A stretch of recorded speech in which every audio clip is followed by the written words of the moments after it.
सब लोग ठीक हैं? स्वास्थ्य वगैरह सबका ठीक है?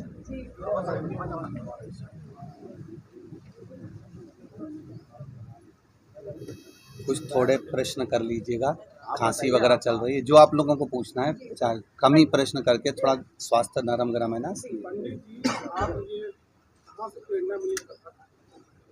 श्री शिवाय नमस्तुभ्यम। सभी दिल्हाई नगर के श्रोता भाई बहनों को हर हर महादेव। बाबा देवाधिदेव महादेव की कृपा, चकलेश्वर महादेव की कृपा, कहीं ना कहीं मनुष्य के भीतर शिव तत्व रहता ही है। ऐसा कोई मनुष्य नहीं जिसके अंतर्गत शिव तत्व ना हो। तो हम तो ये कहेंगे कि भगवान कृष्ण की भक्ति करते करते भगवान कृष्ण ने ही, राम ने ही शिव तत्व को प्रदान किया है और शिव भक्ति में लगाया है। कब से कब ये 1999 से कथा चल रही है। बाबा की कृपा से पहली कथा चांडक परिवार में हुई थी और जब से ये कथाओं का क्रम चालू है। पंडित जी, जिस प्रकार से जन सैलाब कथाओं में उमड़ रहा है, क्या कुछ मानते हैं लोग जागरूक हो रहे हैं या कुछ और?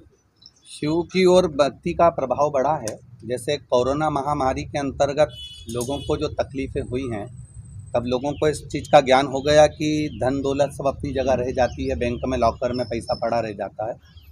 जो कोरोना काल के अंतर्गत लोगों ने सेवा करी है, किसी भूखे को भोजन कराया, किसी को औषधि प्रदान करा, किसी को कुछ करा, तो वो तत्व उनके भीतर आया कि ये कहीं ना कहीं भगवत भक्ति हमको करना चाहिए। मिश्रा जी, मैं आपसे सवाल करना चाहूँगा। नर सेवा ही नारायण सेवा है। आपको इतना लोग दान दे रहे हैं, आप कितना चैरिटी करते हैं? आप देखते होंगे सीहोर में हजारों लोग प्रतिदिन भोजन करते हैं। लगभग 30 से 40 हज़ार आदमी रोज का भोजन प्रसाद वहाँ ग्रहण करता है। औषधि सेवा, वहाँ पर एक छोटा चिकित्सालय है जिसमें कोई भी लगभग 48 से 50 गांव के लोग लगे हुए हैं कुबेरेश्वर धाम के आसपास में, जो वहां आकर अपने शरीर का जांच कराना, सेवा लेना। वहां से औषधि निःशुल्क रहती है, रुकने की व्यवस्थाएं आदि गादी तकिया सभी निःशुल्क रहता है। वहां पर एम्बुलेंस चलती हैं, 2 एम्बुलेंस समिति द्वारा चल रही हैं जो निःशुल्क हैं।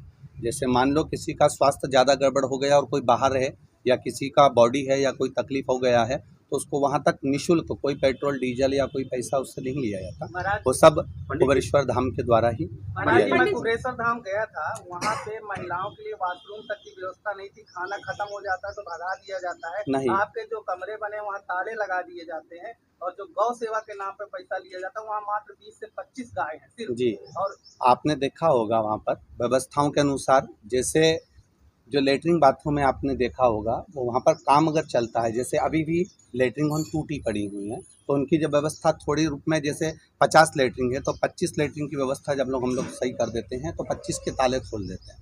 जैसे रूमों की आप बात कर रहे हैं, उस बिल्डिंग में आप कभी जाएं ऊपर तो मालूम करेंगे कि ऊपर जो पाइपलाइन डली हुई थी, वो पाइपलाइन फूटने के कारण पूरे कमरों के अंदर पानी भरा रहा था। इसके कारण उनमें तालों की व्यवस्था करी गई।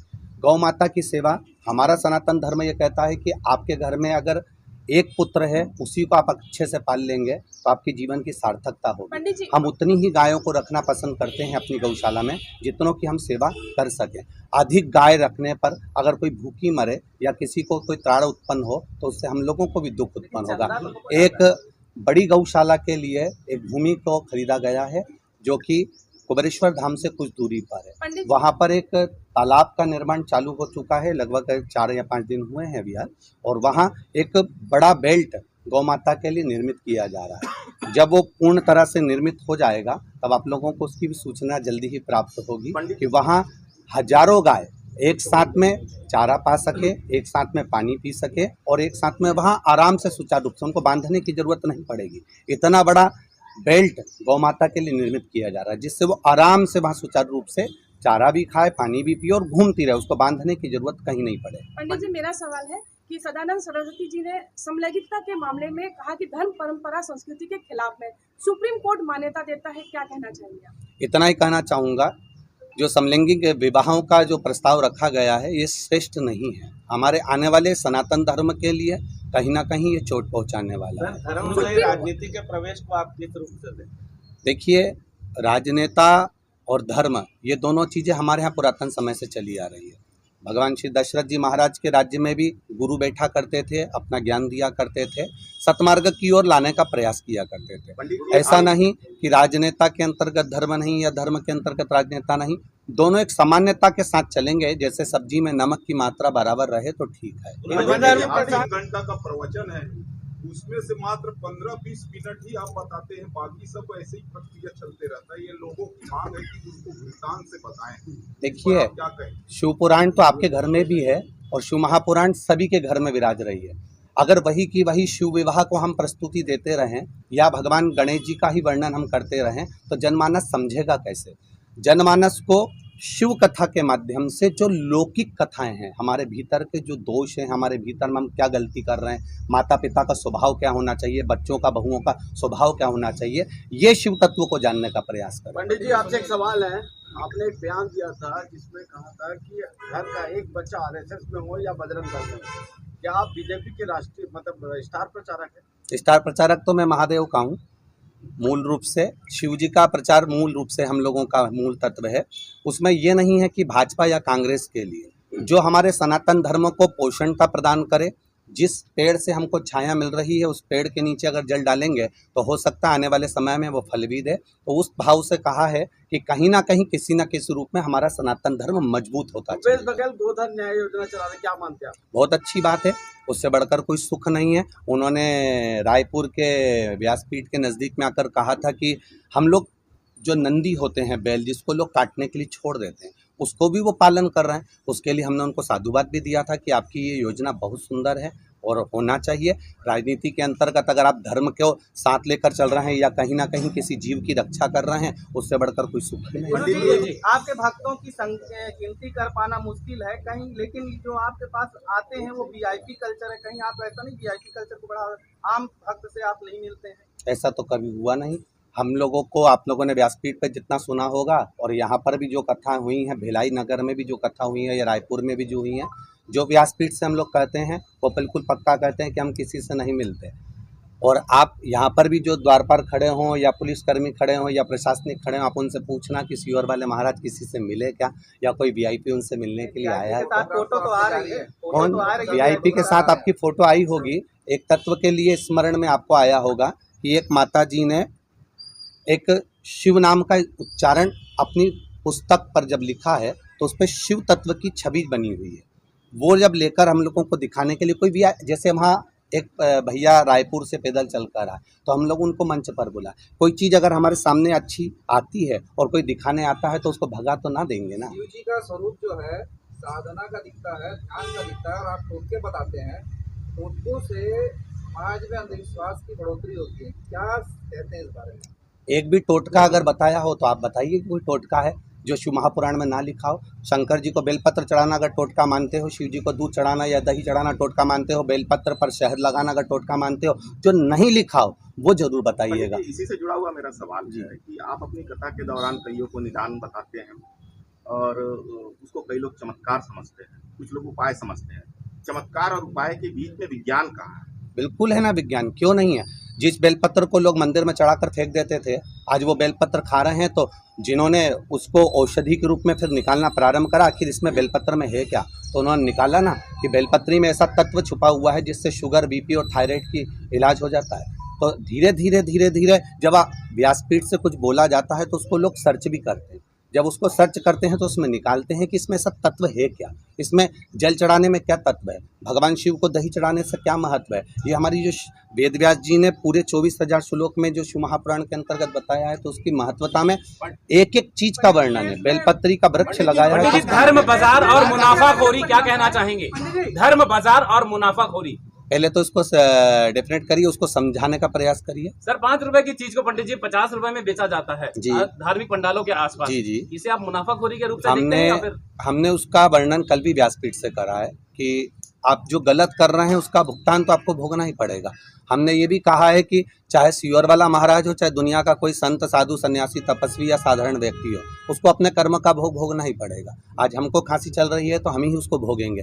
आपका शरीर में ताप है तो आपको ही उसको भोगना है। आपका सिर दर्द है तो आपको भोगना है। उसी तरह आप धर्म की जगह पर अगर 2 रुपए ज्यादा कमा भी लोगे, मालूम पड़ा वो बाद में डॉक्टर में लग गया या गलत जगह लग गया, तो उसका कोई मतलब देखिए, रुद्राक्ष आते हैं, उसके बाद मांस मदिरा का सेवन वर्जित है, लेकिन यहाँ लोग जो आपने करवाया, सैकड़ों लोग मांस मदिरा का सेवन करते हैं।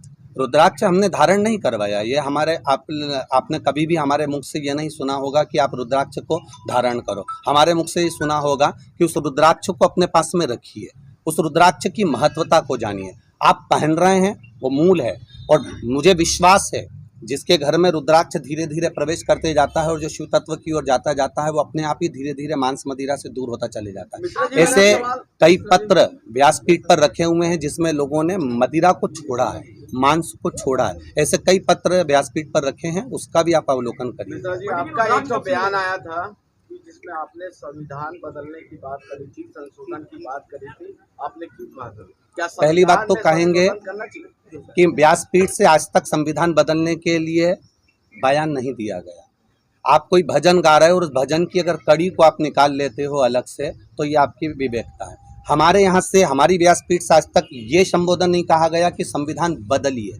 हमारे यहाँ का वीडियो है मेरे पास, भजन, आप उसको सुनिए, को बदलना आप भजन सुनिए, वापिस सुनिए उसको एक बार। वीडियो को मुझे भी सुनाने का प्रयास करिएगा। आप मुझे सुनाइए उस वीडियो को जिसमें मैंने ये कहा हो कि संविधान बदलिए। आप उसमें वीडियो में सुनेंगे कि संविधान को बदलो, हमको हिंदू राष्ट्र बनाना है। ये भजन की लाइन है, आप उसको भजन में देखिए। भजन में ऐसे कई लाइनें आती हैं जिसको हम लोगों को आनंद के साथ गाना पड़ता है, भजन का स्मरण करना पड़ता है। अब उस भजन की लाइन को अगर कोई कैच करता है और उसमें अगर गलती निकालता है, तो दुनिया में कोई मनुष्य का शरीर ही ऐसा है कि जिसमें गलतियां छांटने के लिए ही हम लोग रहे हो। तो बात आपने कहा था कि अगर बच्चे स्कूल में पढ़ेंगे तो किसी न किसी कंपनी के नौकर बनेंगे, तो आप अपने बच्चों को स्कूल में क्यों पढ़ा रहे हैं? हमारे बच्चे स्कूल के साथ में उनको गुरुकुल की सभ्यता भी दी जा रही है। ऐसा नहीं है, मूलतः हमारा जो संबोधन था उसको आप लोगों ने स्मरण नहीं किया होगा। जो बच्चे स्कूल में कॉन्वेंट स्कूल जो अंग्रेजों ने बनाए हैं, उन्होंने सारे संसार के लोगों को गुलामी देने के लिए बनाए थे।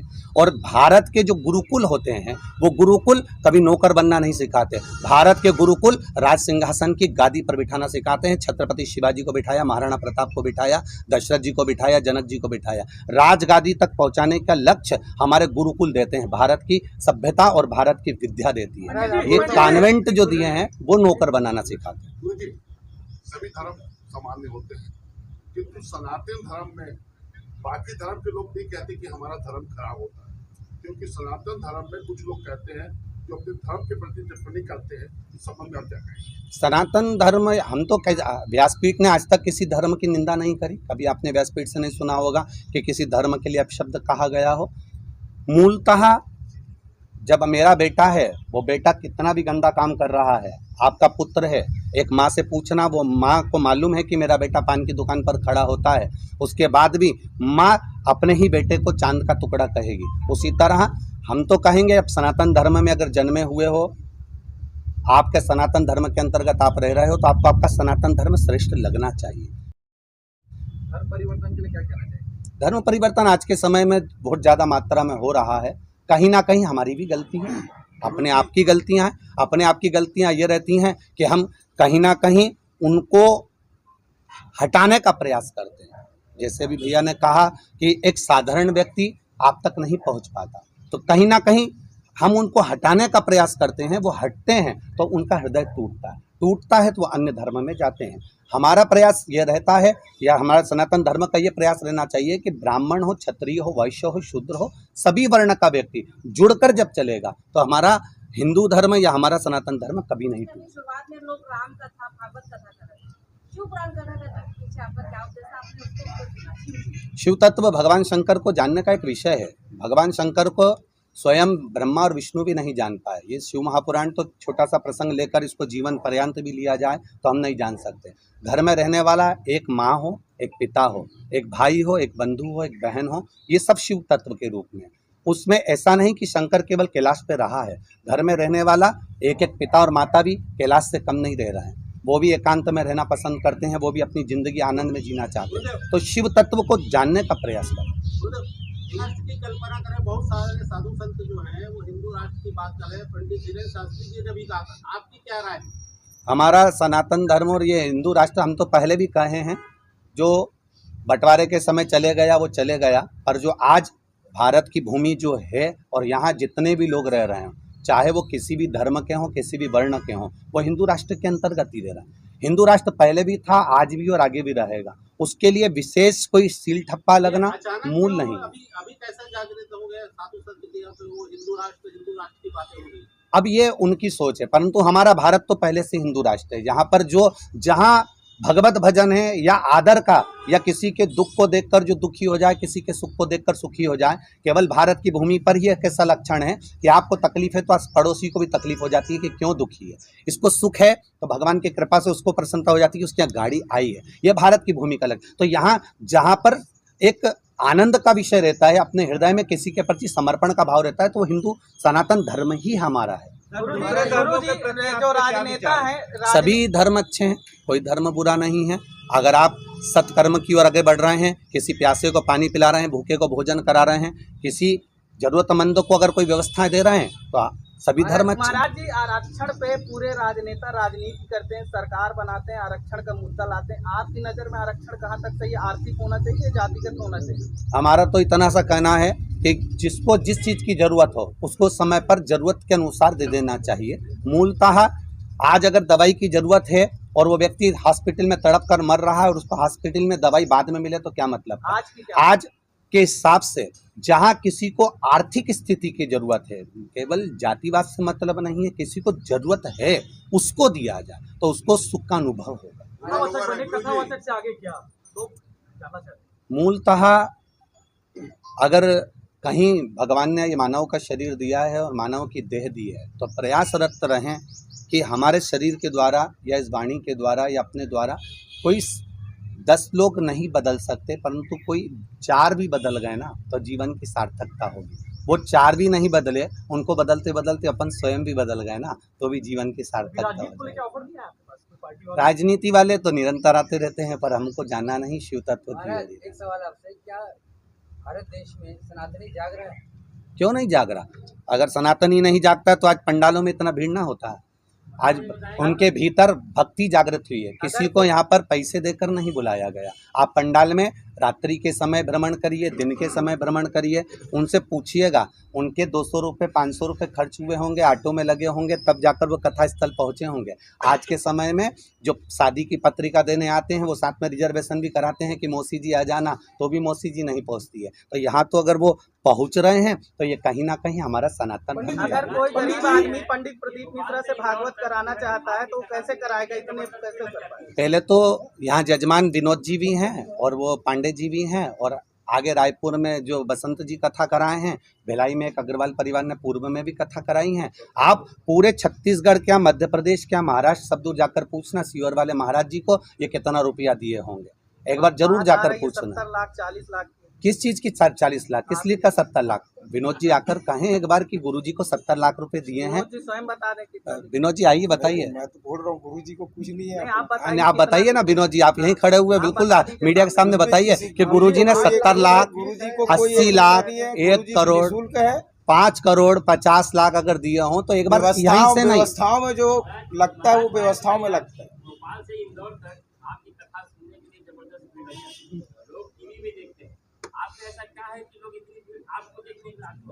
ये तो पता नहीं। गुरुजी यहाँ पर छत्तीसगढ़ नक्सल इफेक्टेड रहा है जी, नक्सल यहाँ पर बहुत है जी, आपके माध्यम से क्या संदेश होगा उनके लिए?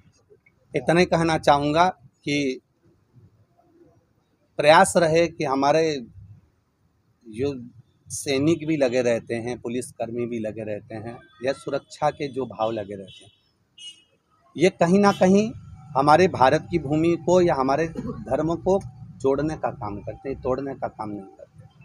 तो इतना ज़रूर कहना चाहूँगा कि नक्सल एरियो में जहाँ कहीं भी इनके ऊपर जो आक्रमण होता है और इनका परिवार बाद में रोता है या उनको तकलीफ़ होती है, वो कहीं ना कहीं बद्दुआ हमको भी नष्ट कर देती है। तो प्रयासरत रहें, अपने जीवन को अच्छा बनाने का प्रयास करेंगे तो जीवन सार्थक। एक सवाल मेरा है, आप धर्म का प्रचार कर रहे हैं, पंडित धीरेन्द्र कृष्ण शास्त्री भी प्रचार करते हैं, पर कई बार वो ऐसी टिप्पणी कर देते हैं जिससे विवाद उत्पन्न हो जाता है। आज भी उन्होंने ऐसी कोई बात कही है, क्या कहना चाहेंगे आप?